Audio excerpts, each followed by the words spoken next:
Michelle Graham, we want to get you out to some developing news right now. Detroit Police Chief James White is holding a press conference on a missing 13-year-old girl who hasn't been seen since January 9th. This update coming from Shoemaker and Garland. We hope to learn if there's significance to this location and the investigation. It just started. Let's listen in.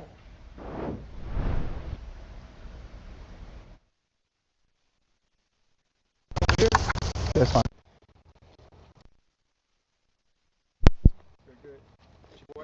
All right, good afternoon, everyone. Thank you for being here. I want to just start off before I bring up Chief Jackson from Detroit Public Schools Police Department and to what brought us here today. On February 12th, we had a briefing on this missing child. Yesterday, we had a much more comprehensive and detailed meeting where he brought forth a number of different factors as to what occurred and what they have been working on. We left that meeting with some very serious concerns about Nazia's safety, and I'll bring up Chief Jackson at this time to give you an overview, and I'll be coming back up to talk about the details. Chief Jackson. Good afternoon. Back on January 9th, we believe Miss Nazia Harris did not return home from school. She was a student at Clark Elementary. January 10th, her family went about the process of reporting her missing. We began our investigation at that point. We began working back, following through her on her last known steps, possible person she was in contact with, some of her school-age friends, gathering different information. As we began to work back through that information with our local, state, and federal law enforcement partners, information that we obtained has led us to this point here.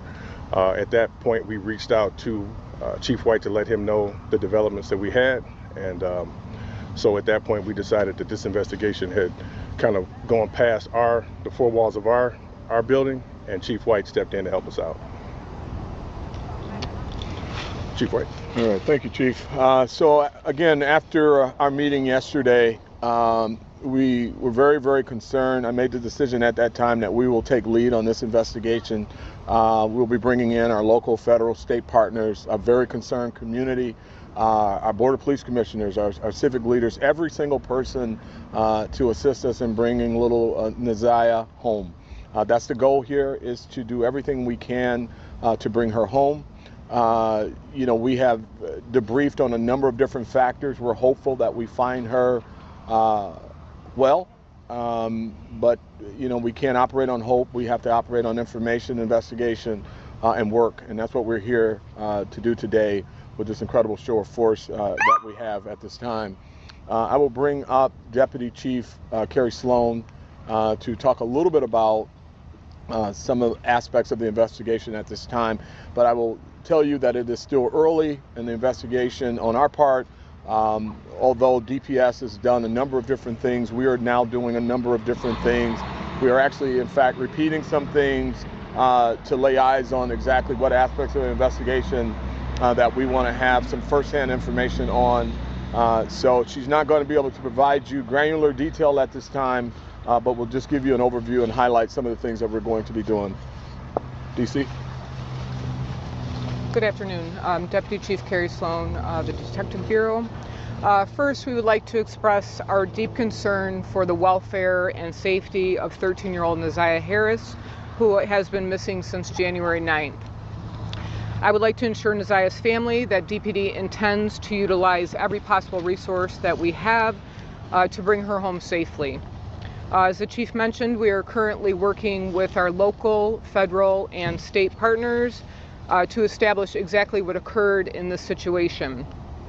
At this point in the investigation, we are aggressively searching for Nazia and examining every piece of evidence to understand what transpired. We are in the process of re-examining and re-interviewing all witnesses and anyone with any possible information that can assist us in this investigation. DPD is committed to working this case until we locate Nazia, and we are asking the community for their help and anyone that has any information to reach out to the Detroit Police Department. Commissioner.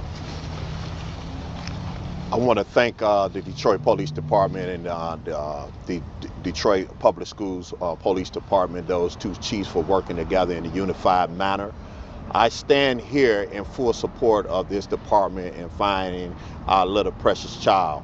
And I ask everybody in this community to come together and rally with this department so that we can be able to find our young sister safely, prayerfully.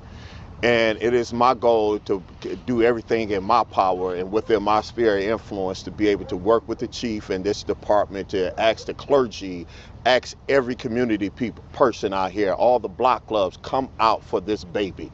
I plead with you. And I'll say, if you are holding this young child, I ask you to please find it in your heart to let her go. And if anybody have any information regarding this situation, please contact the Detroit Police Department. And I'm just here on faith and making a commitment myself. If anybody have any credible information, that I will add $1,000 to any type of support to be able to find this young baby, because that means that much to me for this baby. I have a daughter. All of us have children, and this child need our help. And please turn the information over to the Detroit Police Department as soon as possible. One more right behind you, Chief. And then Commissioner Smith. Commissioner Smith, yes. Yes, good afternoon. I stand here in support today with the Detroit Police Department as well as the Detroit Public School Department.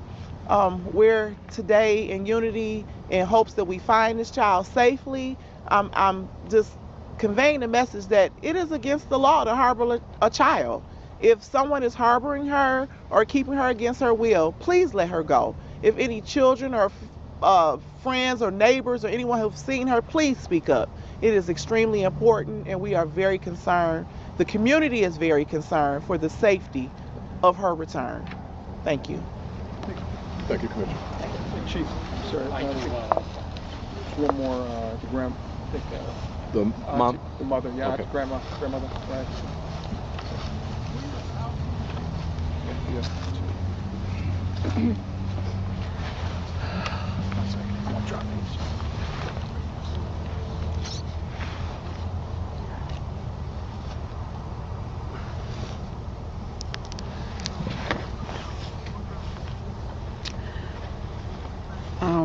I'm asking anyone that knows anything about my granddaughter, please contact the police department. She's been missing for a very long time. Naziah is a very sweet child. This is not of her character. We've been looking for her. We've been passing out flyers. We've been calling people. We've been knocking on doors. We have done some of everything. And we're asking anybody that has any information, I don't care who it is, please come forth, contact the police department. Her life could be in danger. Please call the police department. I want my baby home. And I'm asking in the name of Jesus, Yes. and I stand on my faith that he's going to bring her home. But if we all can come together and help find her, I'm telling you, we can make a difference. She's been missing. She's been gone too long. I can't sleep. I can't eat. Just bring her home, please. That's all I'm asking. Thank you. Thank you, ma'am. Just one more, Chief, one more community minister. Thank you. I would like to say that this is serious. As we can see, it's not just about the police. It's about the community. This really touches home with our grandchildren and our children and friends and family in the neighborhood. So some people may think it's all about the police. It's all about the community working in coalition together. Somebody has seen this young child and just overlooked it and thought it was business as usual, but we want it to be known that this is unusual business, and anything that we can do to reach out, get the information over to the authorities so that we can bring the baby home safe, we would love your support in that respect. Thank you. Thank you. Questions now, Chief. Chief? Can you give us the specific timeline again about when she went missing, how long it took for the family to notify, and what efforts were taken in that time frame? But I'm more interested in the time frame off the top. Yeah, I think it'd be most appropriate to have Chief Jackson do that part, and then I'll come in and talk about when we took over the case. Chief Jackson. Yeah, so she was, it looks like she may have went missing on January 9th. It was reported to us on January 10th. At that point, we began preliminary investigation, speaking with school age friends, looking through her social media aspects, trying to retrace her steps, look who she may have been in contact with. So once we started processing through that information, different leads developed. We began running down those leads. We contacted our local, state, federal partners, U.S. Marshals, FBI, some of our task force partners, even some of the private sector, missing and exploited children, all brought in to assist us in the search for Naziah. So as we begin to work through that information, again, that investigation expanded, more information developed, and that's when we reached back out to DPD. Did you know that Amazon has a $50 million fund that they have to pay out every month? And here's how you can get a cut.